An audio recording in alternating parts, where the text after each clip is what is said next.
সুপ্রিয় দর্শক, স্বাগত জানাচ্ছি ঢাকা টাইমস ডিজিটাল থেকে। সঙ্গে আছে আমি আব্দুর রহমান। নতুন শিক্ষাবর্ষে দেশের শিক্ষা ব্যবস্থায় এসেছে উল্লেখযোগ্য পরিবর্তন। বিশেষত পাঠ্য বইয়ে ইতিহাস, সাহিত্য এবং জাতীয় স্মৃতির প্রসঙ্গে নতুন সংযোজন ও বিয়োজন করা হয়েছে। আসুন জেনে নেওয়া যাক বিস্তারিত। নতুন বছর থেকে শুরু হলো নতুন শিক্ষাবর্ষ। চলমান রাজনৈতিক পট পরিবর্তনের প্রভাব পড়েছে শিক্ষা ব্যবস্থায়ও। নতুন শিক্ষাক্রম স্থগিত রেখে 2012 সালের শিক্ষাক্রম অনুসারে পরিমার্জিত বই দেওয়া হচ্ছে শিক্ষার্থীদের।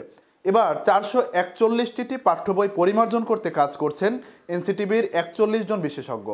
সংযোজন করা হয়েছে 4 নেতার উপর নতুন অধ্যায়, জাতীয় বীরদের গল্প এবং জুলাই গণঅভ্যুত্থানের গ্রাফিতি।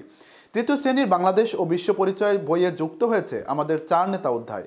শেরেবাংলা একে ফজলুল হক, মাওলানা আব্দুল হামিদ খান ভাসানী, হোসেন শহীদ সোহরাওয়ার্দী ও বঙ্গবন্ধু শেখ মুজিবুর রহমানের জীবন ও অবদান সংক্ষেপে উপস্থাপন করা হয়েছে। স্বাধীনতার ঘোষণার বিজয়ে এসেছে নতুন দৃষ্টিভঙ্গি। বঙ্গবন্ধু শেখ মুজিবুর রহমানের সঙ্গে যুক্ত হয়েছে মেজর জিয়াউর রহমানের ভূমিকার বিবরণ। এনসিটিবির চেয়ারম্যান অধ্যাপক এ.কে.এম. রিয়াজুল হাসান বলেন, এবার আমরা মুক্তিযুদ্ধের অন্য নায়কদেরও সমান গুরুত্ব দিয়েছি। অতিবন্দনা বাদ দিয়ে সঠিক ইতিহাস তুলে ধরার চেষ্টা করেছি। এবারের পাঠ্য বইয়ে সাহিত্য এবং জাতীয় ইতিহাসের বিভিন্ন অংশেও পরিবর্তন এসেছে। যুক্ত হয়েছে নতুন গল্প, কবিতা এবং জুলাই গণঅভ্যুত্থানের প্রসঙ্গ। তবে ভুল কিছু শহীদের নাম ছাপা হওয়ায় অনলাইন সংস্করণে তা সংশোধন করা হয়েছে। এবার পাঠ্য বইয়ের পেছনের প্রচ্ছদেও এসেছে পরিবর্তন। বাদ পড়েছে ক্ষমতাচ্যুত সাবেক প্রধানমন্ত্রীর ছবি ও উদ্ধৃতি, তবে যুক্ত হয়েছে চিরায়ত বাণী।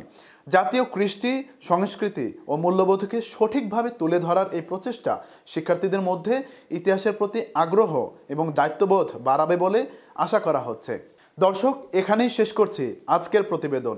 আপনাদের মতামত জানাতে আমাদের ফেসবুক পেজে যুক্ত হন। লাইকস, কমেন্টস, শেয়ার করতে ভুলবেন না। ঢাকা টাইমস ডিজিটালের সঙ্গেই থাকুন।